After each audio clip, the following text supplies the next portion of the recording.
이소룡의 가족들은 이소룡을 한시도 가만히 있지 않는 아이라는 뜻으로 무시정이라고 불렀습니다. 이소룡은 어려서 고집이 세고 거칠었고 학교 가는 것을 좋아하지 않는 문제아였습니다. 홍콩에서 살았던 이소룡은 영국의 식민 지배를 받았다는 사실로 영국인을 증오했고 항상 영국 학생들과 싸움을 했습니다. 자신보다 덩치가 큰 영국 학생을 이기는 것은 쉽지 않았습니다.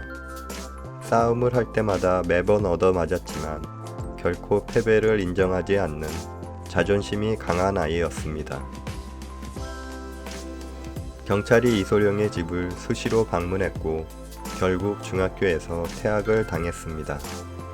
어느 날 이소룡은 싸움에서 크게 패한 후 무술을 배우기로 결심했습니다. 이소룡은 길가의 나무를 상대로 발차기를 하면서 무술 도장을 다녔고 식사 때에도 의자를 가지고 대련을 하면서 밥을 먹었습니다. 무술을 가르치는 스승은 혼신을 다해 수련을 하는 이소룡을 보고 싸움에 환장한 놈이라고 불렀습니다. 무술을 배우면서도 싸움은 계속되었습니다. 이소룡의 어머니는 아들이 교도소에 갈 것 같자 이소룡을 미국으로 보내기로 했습니다. 1959년 이소룡은 115달러를 들고 미국으로 떠났습니다. 스스로 생계를 책임져야 하는 이소룡은 웨이터 일을 시작했습니다. 그러나 웨이터 일은 적성에 맞지 않았고 동료는 물론 손님과도 잦은 말썽을 일으켰습니다. 어린 나이에 미국으로 건너간 이소룡의 삶은 비참했습니다. 무술만이 이소룡의 위안이 되었고 무술 수련을 계속했습니다. 어느 날 이소룡은 아시아 문화의 날 행사에 무술 시범을 보일 수 있었습니다. 행사장에서 미 공군 출신의 헤비급 복싱 챔피언이었던 제임스 드밀과 무술 시범을 보이기로 했습니다. 그런데 시범은 큰 싸움으로 변했고 이소룡은 덩치 큰 제임스 드밀에게 압승을 했습니다. 싸움에서 승리한 것을 계기로 많은 제자들이 생겼고 그 후 만인에게 인정받는 무술인과 영화배우의 길을 가게 되었습니다. 이소룡은 자신의 재능인 무술을 일생을 통해 갈고 닦았습니다. 무술가로서 인정받고 명성을 얻은 후에도 노력을 멈추지 않았습니다. 수백 권의 무술 서적과 영상 자료들을 통해 무술을 끊임없이 분석하고 연구했습니다. 생리학, 해부학, 그리고 운동 생리학을 공부하며 무술에 접목시켰습니다. 이소룡은 단지 무술만 잘하는 사람이 아니었습니다. 그가 무술 달인의 경지에 오를 수 있었던 이유는 삶에 대한 투철한 자기 철학이 있었기에 가능했습니다. 평소 철학에 관심이 많았던 이소룡은 워싱턴 주립대에서 철학을 전공하기도 했습니다. 도교와 선불교, 명상철학의 조예가 깊었고 자신만의 사상을 남긴 철학자였습니다. 이소룡은 무술 속에 자신의 철학을 가미하려고 노력했습니다. 그렇게 해서 탄생한 무술이 절권도입니다. 이소룡은 절권도를 하나의 접근, 철학, 길이라고 표현했습니다. 그리고 자신의 도장 벽면에 다음과 같은 글귀를 써 붙였습니다. 무술이 담고 있는 진리는 개개인마다 다르다. 이 진리가 무엇인지 자신의 경험을 되짚어 봐라. 유용한 것은 받아들이되 쓸모없는 것은 내버려라. 그리고 이 진리를 자신의 경험과 접목시켜라.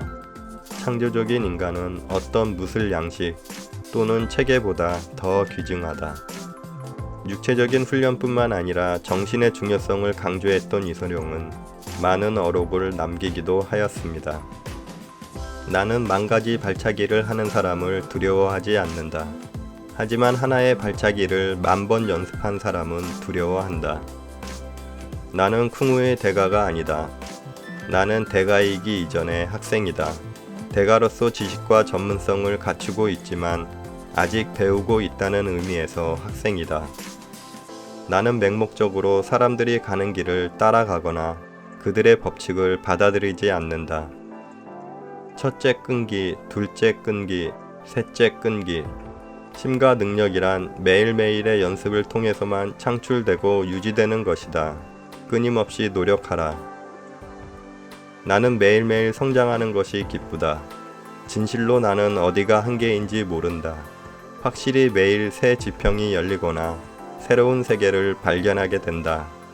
나는 나를 더욱 강하게 만들어준 과거의 역경에 고마움을 표한다.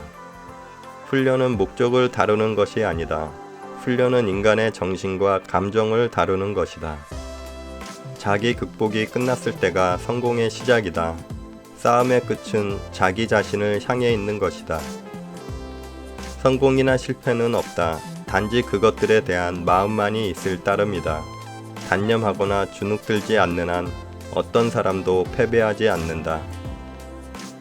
제일 먼저 자신을 비워라. 내 잔의 물을 맛보려면 우선 너의 잔을 비워라.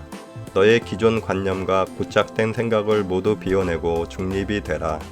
잔이 쓸모 있는 것은 그것이 비어 있기 때문이다. 친구여, 당신이 성취하려는 것뿐만 아니라 내가 품고 있는 계획, 그 자체를 즐겨야 한다는 것을 명심해라. 부정적인 에너지를 쏟기에 인생은 너무도 짧다. This is what it is, okay? I said empty your mind. Be formless, shapeless, like water. Now you put water into a cup, it becomes the cup. You put water into a bottle, it becomes the bottle. You put it in a teapot, it becomes the teapot.